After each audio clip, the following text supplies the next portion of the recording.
જય શ્રી કૃષ્ણ મિત્રો, કેમ છો? મજામાં ને? આજે આપણે બનાવીશું વિસરાઈ જતી. પેલાના આપણા દાદા દાદી આ રીતના બનાવતા, એકદમ હેલ્થી અને એકદમ સરસ આપણે આ વાનગી બનાવીશું. આપણે આ વાનગી બનાવવા માટે ઘઉંનો રોટલીનો લોટ આવે છે, નોર્મલ તે લીધો છે 1 વાટકી, અને ગળ્યું જેવું ખાતા હોય પ્રમાણે મેં ખાંડ દળીને લીધી છે. તમે સાકર કોઈ પણ વસ્તુ નાખી શકો છો. આપણે વરિયાળી લીધી છે, આખી વરિયાળી લેવાની છે, અને બદામ અને કાજુની અને પિસ્તાની કતરણ કરી લીધી છે. હવે આપણે બેટર બનાવીશું. આપણે બેટર બનાવવા માટે એક બાઉલ લઈ લીધું છે. આને આપણે મીઠા પુડલા પણ કહે છે. આ આપણે મીઠા પુડલા એકદમ સરસ, અને આપણે ઘઉંના લોટમાંથી બનતા હોવાથી એકદમ સરસ હેલ્થી પણ બનશે. નાના બાળકો માટે પણ ગુણકારી છે.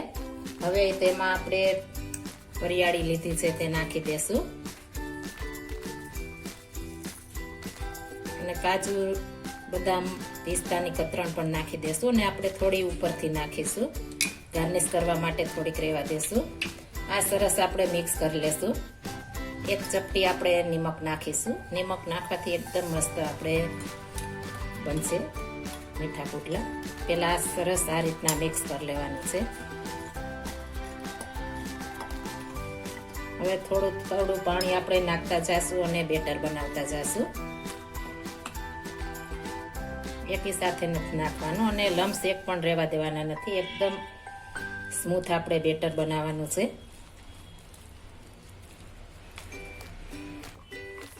આપણે આ રીતના સરસ બેટર કરવાનું છે. એકદમ સરસ આપણે ફેટી લેશું. પહેલા એક જ ડાયરેક્શનમાં આપણે ફેટવાનું છે. ફેટશું તેમ મસ્ત બનશે. આપણે સરસ ફેટાઈ ગયું છે.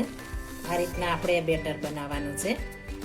આપણે પુડલાનું બનાવીએ એ રીતના એટલું જ ઘાટું બનાવવાનું છે, એટલે એકદમ પરફેક્ટ આપણા મીઠા પુડલા બનશે. આપણે એક પેન ગરમ મૂકી દીધી છે. આપણે નોનસ્ટિકની પેન લેવાની છે. આપણે પેન ગરમ થાય એટલે ઘી નાખવાનું છે. આ આપણે મીઠા પુડલા ઘીમાં બનાવેલા છે. તેલમાં બનાવીશું તો નહીં મજા આવે, એટલે આપણે ઘીમાં જ બનાવવાના છે. આપણે દેશી ઘી લીધું છે. આપણે મસ્ત પેન તપી ગઈ છે. આ રીતના આપણે 1 ચમચો ભરી લેવાનો છે, અને આપણે વચ્ચે નાખી દઈશું. તમે જેવડા બનાવો હોય તેવડા બનાવી શકો છો. આ રીતના થિકનેસ મીડિયમ રાખવાની છે. બહુ પતલા પણ નહીં, બહુ જાડા પણ નહીં. આ રીતના આપણે ચડવા દઈશું. એટલે ઉપરથી એકદમ સરસ ડ્રાય થાય ત્યારબાદ જ આપણે સાઈડ ચેન્જ કરવાની છે. એટલે ઉપર પણ ઘી નાખી દઈશું, અને આપણે તવીથા વડે આ રીતના ખાઈમાં ફેલાવી દઈશું. હવે સાઈડ ચેન્જ કરી લઈશું.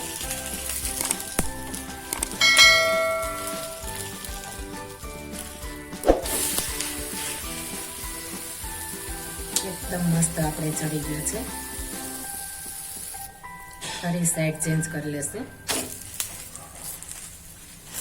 ક્રિસ્પી ખાવું હોય તો આપણે એકદમ સરસ ગોલ્ડન કલરનો થવા દેવાનો છે, અને મોટી ઉંમરના માટે કરવું હોય તો આપણે ઓછો ચડવા દઈશું તો પણ મસ્ત બનશે.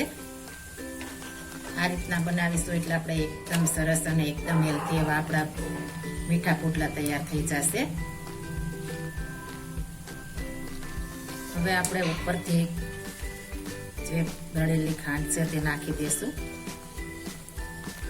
આપણે ગરમ હોય ત્યાં જ નાખી દેવાની છે, નહીતર ઓગળશે નહીં. આ રીતના આપણે નાખી દઈશું એટલે એકદમ સરસ ખાંડ ઓગળી જશે.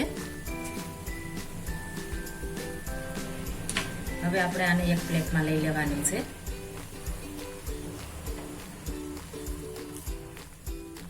એક પ્લેટમાં મૂકી દઈશું.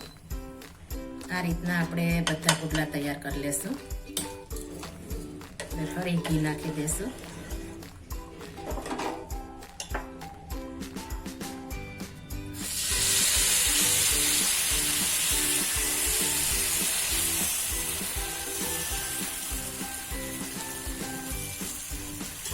હવે એકદમ ડ્રાય થવા દેશું. આપણે સરસ ડ્રાય થઈ ગયું છે. ઉપરથી ઘી નાખી દેશું. એકદમ સરસ આપણે ખાઈમાં ફેલાવી દેવાનું છે.